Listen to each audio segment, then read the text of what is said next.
Pessoal, bom dia, boa tarde, boa noite. Tô fazendo mais aqui um vídeo, né, de resolução de questões para vocês. Espero que gostem. Aí eu não sei se a coordenação informou para vocês, vai ter um pouco de novidades aí, né, gastando as turmas. Mas a gente vai continuar, né, no nosso esquema de resolução de questões. Quiserem pedir alguma questão no WhatsApp, pode chegarem tranquilos, né?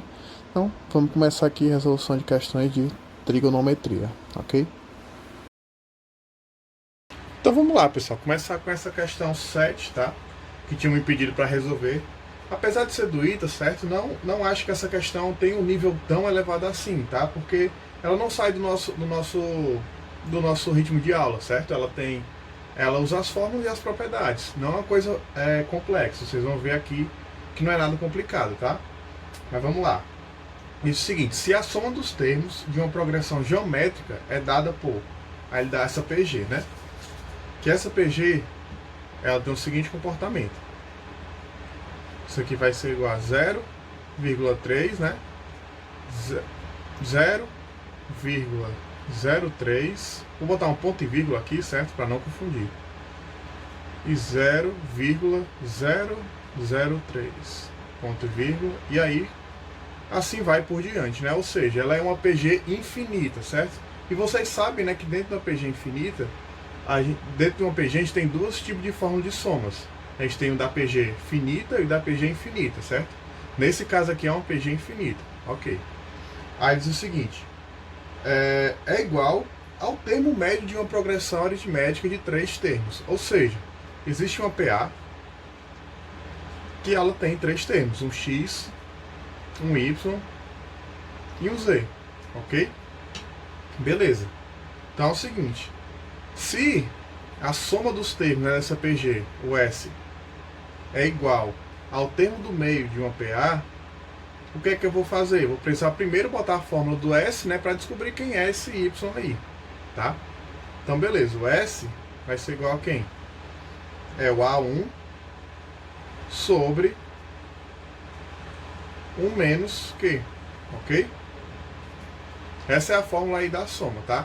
Ah, professor, mas esse Q eu nunca vi na minha vida, não. Esse Q, pessoal, ele é a razão, tá? Porque já na PA a gente usa o R, né, como razão. Aqui a gente usa o Q, para não confundir, certo? Então como é que a gente descobre ele? Mesmo jeito, só que o A2 vai dividir o A1. Então é o termo da frente dividido pelo termo de trás, tá? Que no caso é o 0,03 dividido por 0,3. Que isso aqui, pessoal, dá igual a quanto? Isso aqui dá igual a 0,1, tá? Se vocês quiserem conferir, pode fazer aí tranquilo. Mas eu posso explicar aqui, ó. Isso aqui é 3 vezes 10 a menos 2, certo? E aqui embaixo é 3 vezes 10 a menos 1. E aí como é que vai ficar? Esse 3 vai embora com esse 3. E esse cara ele sobe positivo. Então vai ficar 10, né, elevado a menos 1, que é igual exatamente a 0,1, ok? Beleza. O S vai ser igual ao A1, que é 0,3, ok?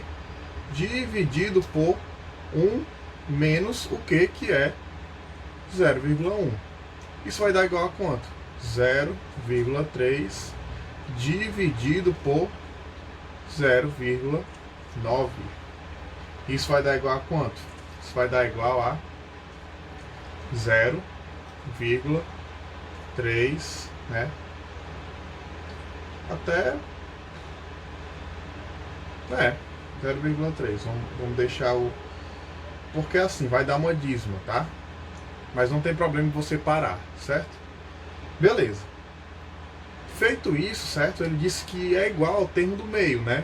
Mas a gente sabe que existe uma regra na PA, que o termo do meio ele é igual aos dois, né, adjacentes, digamos assim, os dois colados, né, o primeiro e o último, dividido por 2, ok?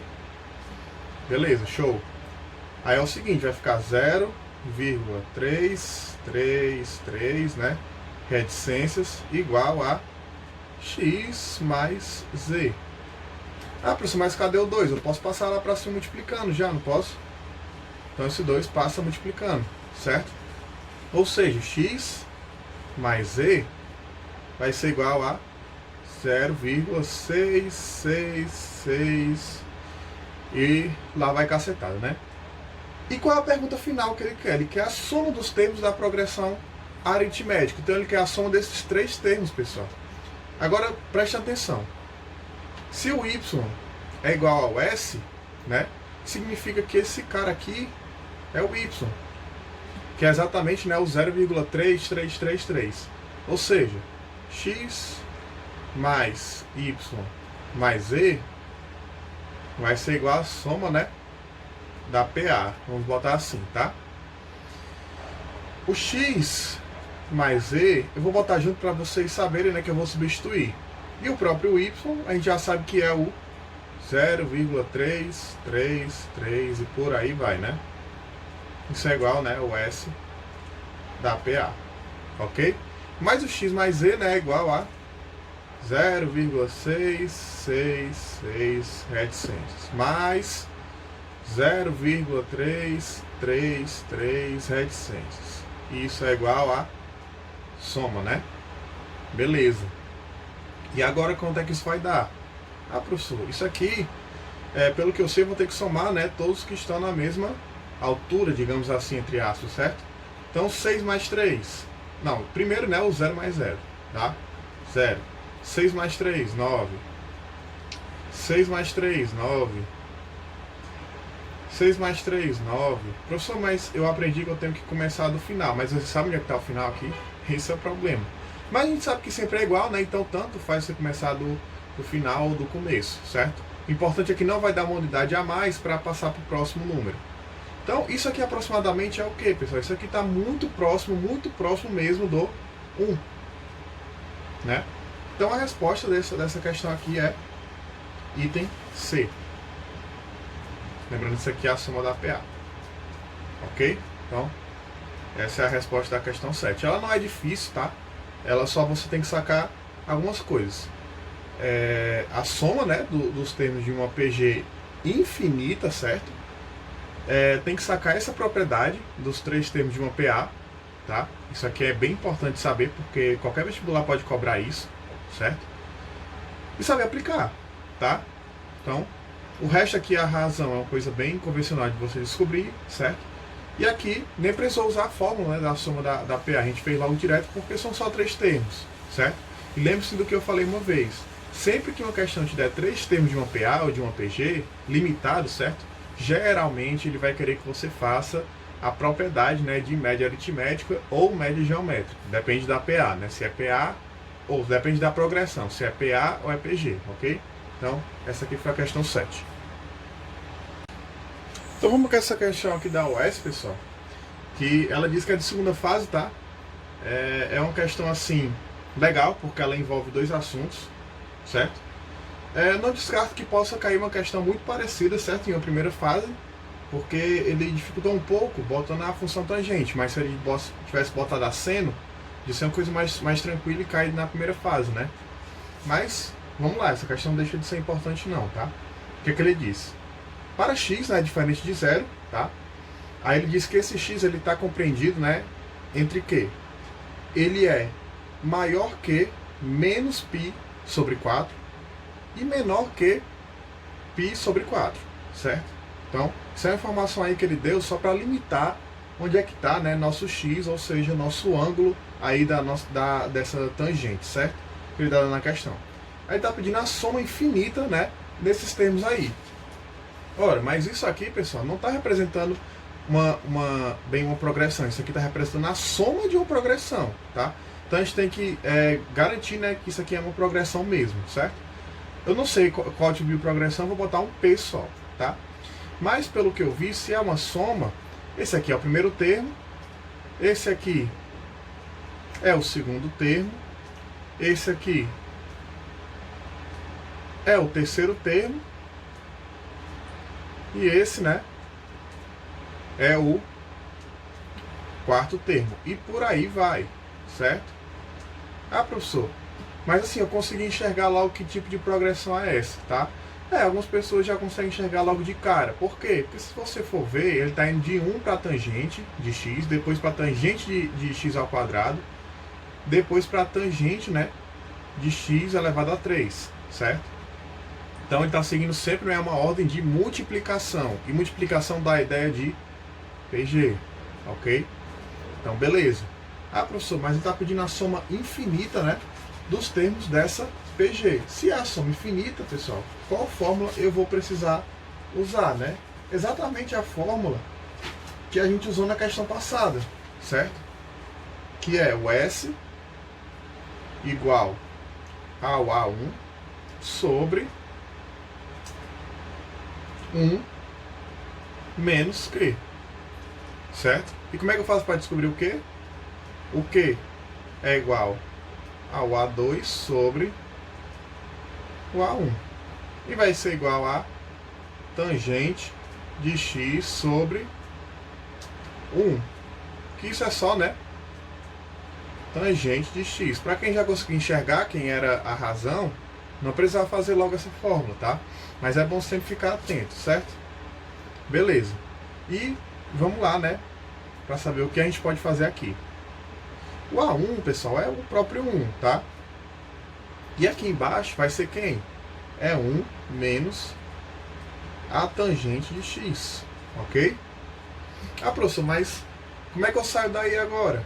Se não tem essa resposta nos itens. Vocês estão vendo que nos itens, né, ele dá uma coisa bem específica da trigonometria, que é seno de x sobre cosseno de x menos seno de x, né? Ou seja, você vai ter que desmembrar essa tangente. E pela definição de tangente, a tangente ela é igual ao quê? O seno de x sobre o cosseno de x. Ok? Então a soma vai ser igual a quem? 1 sobre 1 menos o seno de x, né, sobre o cosseno de x, certo? Então o que é que eu faço agora? Eu vou fazer essa subtração de frações aqui embaixo, certo? Vai ser 1 sobre... Aí aqui embaixo vai ser o seguinte, certo? Vamos fazer aquela regra, né, mais direta, certo? Que é 1 vezes cosseno de x, certo? Os dois de baixo se multiplicam, né? E depois a gente multiplica em x a coisa, certo? Ou seja, cosseno de x vezes 1, cosseno de x. 1 vezes menos seno de x, menos seno de x, certo? Beleza. Então, pessoal, isso aqui a gente não tem mais como sair desse cara. E agora, qual é a regra que a gente vai usar? A gente vai usar divisão, né, de frações. Repete a primeira e multiplica pelo inverso da segunda. Certo? E o inverso da segunda é quem? É o cosseno de x sobre o cosseno de x menos o seno de x. Ok? E aí, né, você vê se já tem alguma coisa muito parecida nos itens, certo? Eu tô vendo que tem, né, o item A aqui muito parecido, certo? Só que qual é a diferença, né, do item A? Não tem seno de x em cima. Ou seja, vamos procurar outro item, né, que tenha cosseno de x em cima. O item D é exatamente, né, o que a gente quer. Que isso aqui no final, né, para ficar uma coisa mais organizada, vai ser o cosseno de x sobre o cosseno de x menos o seno de x. Que isso aqui é exatamente o item D, ok? Então, essa é a resposta, né, da questão 10. Então vamos lá, né, para essa questão 12, tá? Eu gostei muito dela porque ela induz você saber como é que funcionam os quadrantes, certo, do círculo trigonométrico. Então, como é que a gente faz essa questão? Ele disse, né, já que o intervalo do nosso ângulo, né, do x, ele é, né, no caso, maior que π sobre 2, maior ou igual, né, e menor ou igual a π, certo? Professor, mas o que é que ele está querendo dizer com isso? Se você for transformar isso em ângulo, certo? Isso aqui é 90 graus, tá? Então, o x ele é maior ou igual, perdão, a 90 e menor ou igual a 180 graus. Ok? Beleza. Então, né, o que é que isso significa pra gente? Que ele está apenas, né, no segundo quadrante, certo? Então, a gente já garantiu que esse cara aí está no segundo quadrante, certo? Beleza. Agora vamos olhar para cá. Isso aqui, pessoal, é uma coisa muito que você precisa lembrar da fórmula geral, né, da trigonometria, certo? Como é que é a fórmula? É o seno ao quadrado de x mais o cosseno ao quadrado de x é igual a 1. Ah, professor, mas isso aqui não tem nada a ver com isso, né? Aí você vai ter que fazer ficar o mais parecido possível com essa equação aqui de dentro, né, da raiz quadrada. Ah, mas eu percebi uma coisa, se eu botar esse cara para o outro lado, como é que vai ficar? Cosseno ao quadrado de x é igual a 1 menos seno ao quadrado de x. Que isso aqui é exatamente igual, né, ao que está dentro da raiz. Então eu posso substituir, ok? Então vai ficar raiz quadrada, né, de cosseno ao quadrado de x, ok? Mais o cosseno de x igual a menos a raiz de 2, certo? Ah, professor, mas agora o que é que eu faço? Você está vendo que está ao quadrado aqui esse cosseno? Então você simplesmente, né, pode cortar esse expoente com o índice da raiz. E a gente vai ficar só com cosseno de x mais o cosseno de x igual a menos a raiz de 2. Ok, então vai ficar 2 cosseno de x igual a menos a raiz quadrada de 2. E o que acontece? Vai ficar cosseno de x igual a menos raiz de 2 sobre 2. Ah, professor, mas isso aí, eu lembro que nos ângulos, né, nos ângulos que são evidenciados mais nas questões, né, é equivalente ao quê? É como se o x fosse 45 graus. Mas, pessoal, entendo, 45 ele não está no segundo quadrante. Então a gente tem que transformar esse cara para um que corresponda a ele no segundo quadrante. Professor, como é que eu faço isso? Você simplesmente soma isso aqui com 90, que vai dar 135 graus. Professor, mas eu olhei aqui os itens e não tem, né, um item que tenha graus. Ou seja, você vai ter que transformar, né, para radianos. E como é que eu faço isso? É o 135 π dividido por 180 graus. Mas, se eu não me engano, deixa eu fazer isso aqui na calculadora. 135 por 45, certo? Dá 3. E 180 por 45 dá 4. Certo? E aí vai ficar o π. Ah, professor, e agora tem a resposta, né? Que é o item B. Certo? Então, no caso seria o item B, ok? Só acho que o gabarito da 12 tá errado, porque ele diz que não admite solução, mas é mentira, porque ele realmente tem uma solução, porque 135, né, se você for fazer aqui o exemplo, o cosseno, né, de 135 graus é igual ao quê? Ele é negativo, né, porque ele está no segundo quadrante. E como é que a gente faz para transformar? É o menos o cosseno, né, de 180 menos 135, que é, né, menos o cosseno de 45, que é exatamente menos aí de 2 sobre 2. Então acho que esse gabarito está errado, tá? Qualquer coisa eu falo para vocês, dou uma corrigida, mas eu creio que seja o item B, certo? Isso aqui foi apenas um exemplo, para vocês verem que realmente está certo, tá? Então eu creio que seja o item B mesmo. É isso. Pessoal, vamos resolver essa questão 3, tá? Da página 258, que eu acho de extrema importância, certo? Porque quando a gente fala de ângulos, tá? A apostila até nem falou disso. É importante você saber, né, sobre o relógio, tá? Porque muitas questões, principalmente no Enem, certo? Mas essa aqui é da UES, inclusive, gosta de cobrar nessa transformação, saber quantos graus, né, tá aquele entre o ponteiro de horas, minutos, né, ou de segundos.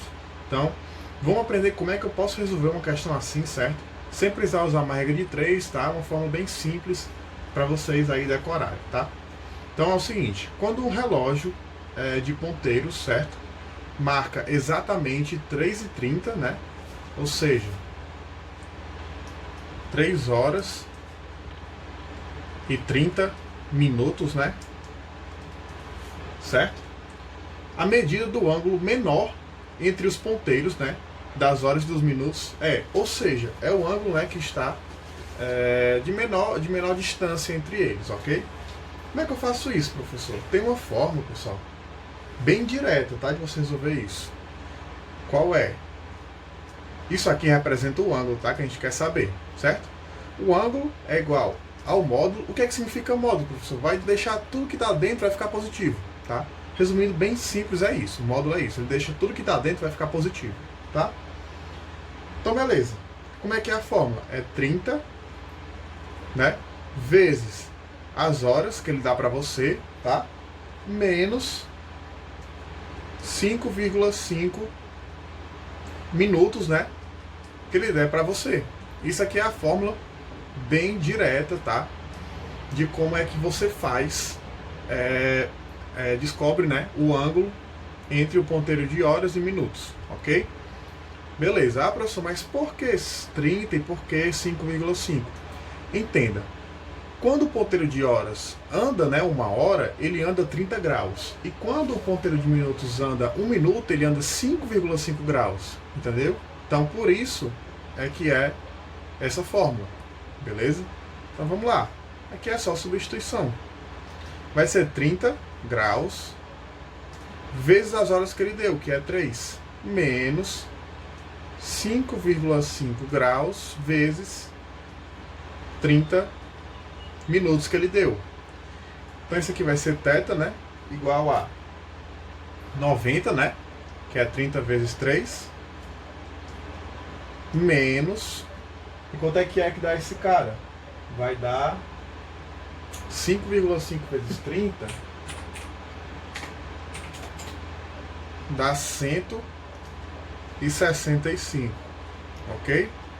Ah, professor, mas vai dar um valor negativo aqui, eu já estou vendo que vai dar errado. Não vai. Você tem que lembrar da definição, né, de módulo. Qual é a definição de módulo? É que simplesmente, né, tudo que está dentro vai ficar positivo. E qual é o valor, né, dessa subtração? 90 menos 165. O valor do cara maior, né, vai prevalecer o sinal dele, que é o negativo, menos 90, que dá 75 graus, certo? Isso aqui é exatamente, né, o 75 positivo, que é o item D, certo? Ah, professor, mas se ele quisesse em radianos, mesma coisa, certo? É aquela regra. Para você saber em radianos, você bota o ângulo que você quer, vezes o π sobre 180 graus, tá? Eu creio que dê para simplificar isso aqui por 15, certo? 75 dividido por 15 dá 5 π. E 180 dividido por 15 dá 12. Então isso aqui seria a resposta, né, em radianos, tá? radianos, certo? E aqui em ângulo normal, certo? Graus, ok? Então isso aqui foi só, né, um adendo que eu fiz para vocês entenderem, caso ele perguntasse, né, como eu representarei esse radianos, né? Dividir aqui por 15 fica 5, por 15 fica 12, né? Então isso aqui eu simplifiquei por 15 embaixo e 15 em cima, certo? Então isso aí foi a questão 3, caiu na UES. Questão de primeira fase, tá? Então vamos lá para essa questão 5. Ela é bem direta, tá? Estilo bem UES. E o que ela pergunta? Ela pergunta simplesmente, né, o log do cosseno de 315 na base 2, certo? Isso não é uma coisa complicada não, tá? Como é que não fica complicado isso, professor? Pelo amor de Deus. É o seguinte, como você tem esse cosseno de 315, primeiro a gente se concentra nele, tá? Para depois chegar na parte do log. O cosseno de 315 graus, como é que eu vou fazer um cara equivalente a ele? Se vocês lembram, né, da transformação de quadrantes, como é que eu faço? Esse cara aqui é correspondente ao 360, né, graus menos 315. Não é essa a regra? Então isso aqui é equivalente a cosseno de 45. Certo? Ah, professor, mas está faltando um detalhe importante. O cosseno, esse cosseno está no quarto quadrante, não é? Tá. E o cosseno é positivo ou negativo no quarto quadrante? Aí você lembra, né, das aulas anteriores. O cosseno no quarto quadrante ele é positivo, certo? Sem um problema algum. E quem é o cosseno de 45, né? É raiz de 2 sobre 2, ok? Pronto. Agora, em vez de eu deixar esse cara, eu vou botar só raiz de 2 sobre 2. E vai ficar o log, né, de raiz de 2 sobre 2 na base 2. Ah, professor, mas como é que eu faço essa regra agora, né? Se você lembrar, você pode separar uma divisão, né? Se tiver uma divisão aqui no logaritmando, em uma subtração. Certo? Então é o primeiro, né? Menos o segundo, certo? E como é que vai ficar isso aqui? Pessoal, esse cara aqui, pela definição de radiciação, como é que eu faço ele? É 2 elevado a 1 sobre 2. Base 2, né? Ah, e esse aqui, eu posso logo, né, dar a definição dele, que é 1. Por quê? Porque o logaritmando é igual a base. Então isso aqui é menos 1. Ok? Beleza. E agora como é que eu faço com esse expoente aqui do logaritmando? Eu posso passar ele multiplicando, né, para fora do log. Então vai ficar 1/2 do log de 2 na base 2. Que é exatamente 1. Isso aqui menos 1, né? Beleza. Então vai ficar 1/2, né? Sendo que você olhar, pessoal, as respostas, né? Ele tá, né, em forma de números quebrados, né? Digamos assim. Certo? Números com vírgula. Então eu vou apresentar esse cara aqui por 0,5, né? Que é 1 dividido por 2. Menos 1. E como é que vai ficar isso aqui? 1 ele é maior do que 0,5, né? Então vai prevalecer o sinal do maior. E quanto é, né?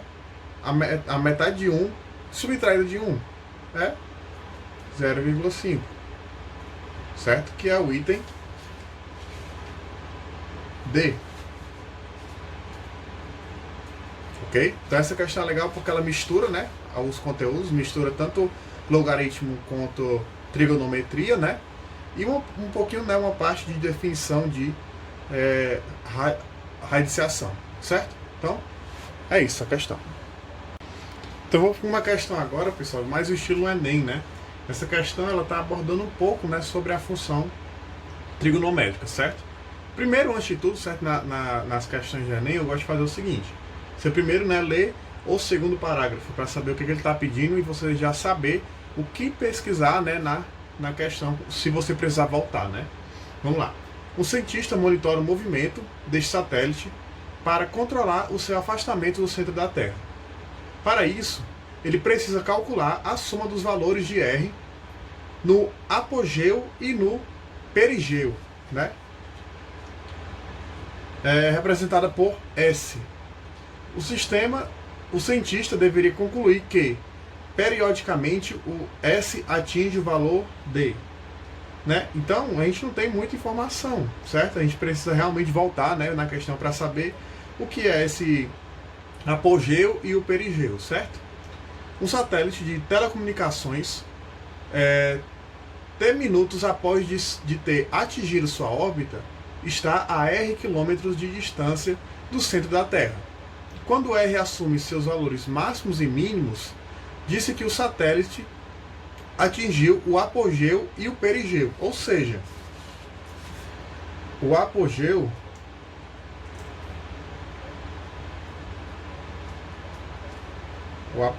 né, ele é o valor máximo, né? E o perigeu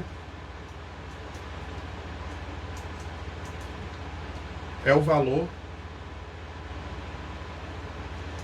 mínimo, certo? Beleza. Suponha que para esse satélite o valor de R em função de T seja dada por... Aí ele dá a função, né? Aí novamente, o cientista monitora o movimento desse satélite para controlar o seu afastamento da Terra. Para isso, ele precisa calcular a soma, né, dos valores de R no apogeu e no seu perigeu, representada por S. Ou seja, o S ele é igual ao valor máximo mais o valor mínimo, certo? O cientista deveria concluir que periodicamente o S atinge valor D. Aí, pessoal, quero que vocês tenham uma ideia de função trigonométrica agora, tá? Como é que a gente vai saber quando esse R vai ter valor máximo? A gente vai saber que ele tem valor máximo, certo? Quando o cosseno tiver seu valor máximo, certo? E pela regra, né, da função trigonométrica, né, do cosseno. Quem é o valor máximo dele? O cosseno, tá? De x, ele tem como seu valor máximo, tá? 1, ok? Ah, professor, mas depende do que tem dentro aqui? Independe, certo? O cosseno no valor máximo dele, sempre, certo, vai ser 1. Ou seja, o R, né, de T vai ser igual a quê? 5.865 sobre, né? Vou até fazer aqui com uma caneta para não ficar feio. Sobre, certo? 1 mais 0,15 vezes 1. Ok? Então isso aqui vai ser simplesmente 5.865 dividido por 1,15. Isso aqui dá, deixa eu conferir, 5.100, ok? Mas 5.100 o que, né? A gente tem que especificar um pouco aí que a questão fala. Esse R, ele é quilômetros, né? Então vai ser km, ok? Beleza, agora o cosseno de x, certo? Ele tem como seu valor mínimo menos 1, certo? Isso tudo aí você aprende na aula de funções trigonométricas, certo? Ou seja, o R de T vai ser igual a 5.865 dividido, né, pelo que? 1 menos 0,15, porque agora é menos 1, né, no lugar do cosseno, então vai ficar negativo. Então vai ser 5.865 dividido por... Quanto é 1 menos 0,15 dá 0,85. E o valor, né, dessa divisão aqui, o complicado seria fazer isso no Enem, né? Mas como a gente está fazendo em casa, a gente faz na calculadora. Então, 6.900 quilômetros, né? Quilômetros, né? E ele disse, né, que o S é o valor máximo mais o valor mínimo. Então o S vai ser o valor máximo é igual a 5.100, né? E o valor mínimo vai ser mais, né, 6.900, que isso dá exatamente 12.000 quilômetros, certo?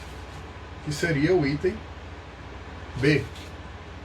A professor, mas que coisa estranha, porque quando eu estou usando o valor mínimo está dando um valor maior aqui, e quando eu estou usando o valor máximo está dando um valor maior aqui.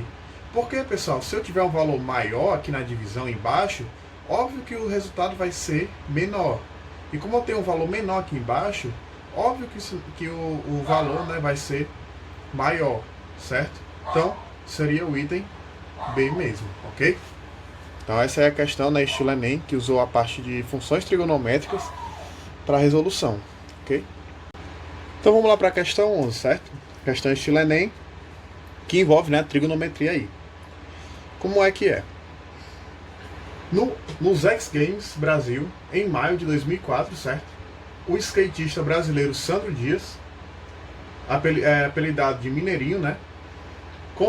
Conseguiu realizar a manobra denominada 900, na modalidade skate vertical, tornando-se o segundo atleta no mundo a conseguir esse feito.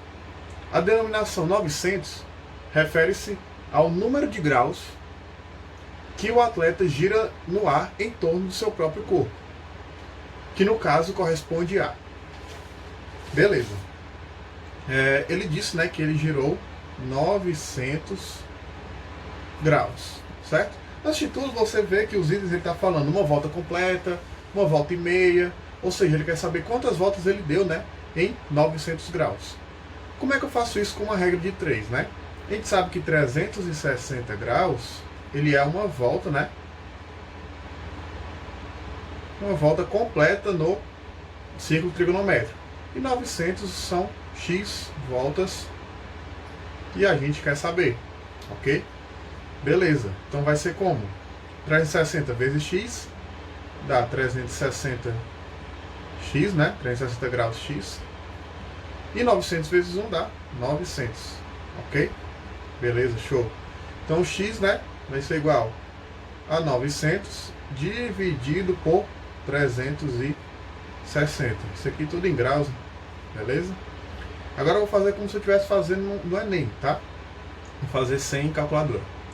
Esse zero vai embora com zero, vai ficar 90 dividido por 36. Isso aqui vai ser o número de voltas, né, que ele deu com 900 graus. O 90 dividido por 36. Como eu resolvo isso? Eu vou multiplicar por 2, né? Que aqui logo de cara eu sei que vai dar 72 e não pode passar, né? E tem que chegar no mais próximo possível. Isso aqui vai ficar 8, né? E aqui 1. 10 menos 2 dá 8. 8 menos 7 dá 18, né? Agora dá 1. Sendo que 18 não dá para dividir por 36. Eu tenho que botar uma vírgula para adicionar um zero. E aqui, pessoal, logo de cara, né, como já estou acostumado, creio que isso aqui seja 5. Tá? Vou até fazer o teste. 6 vezes 5 é 30, né? 5 vezes 3 é 15, mais 3 dá 180. Então é exatamente, né, 2,5. Menos 180 dá 0. Ok, então isso aqui dá 2,5. E o que quer dizer isso aqui? 2 voltas, né? E meia. Porque, né, 0,5 é a metade de uma volta completa. Então seria o item D. Ok? Uma questãozinha legal, né, de resolver, bem tranquilo. E é isso. Mas foi mais uma aula aí de resolução de questões, né? Todo mundo já sabe aí que a situação está cada vez mais agravante, então por favor não saia de casa, pessoal. Tomem cuidado nas compras de vocês, façam a higienização. Então, tomem cuidado da sua saúde, de qualquer forma. E desculpa de novo, né, por tudo que a gente está passando aqui, que está complicado de dar aula. E é isso. Espero que dê certo pra gente.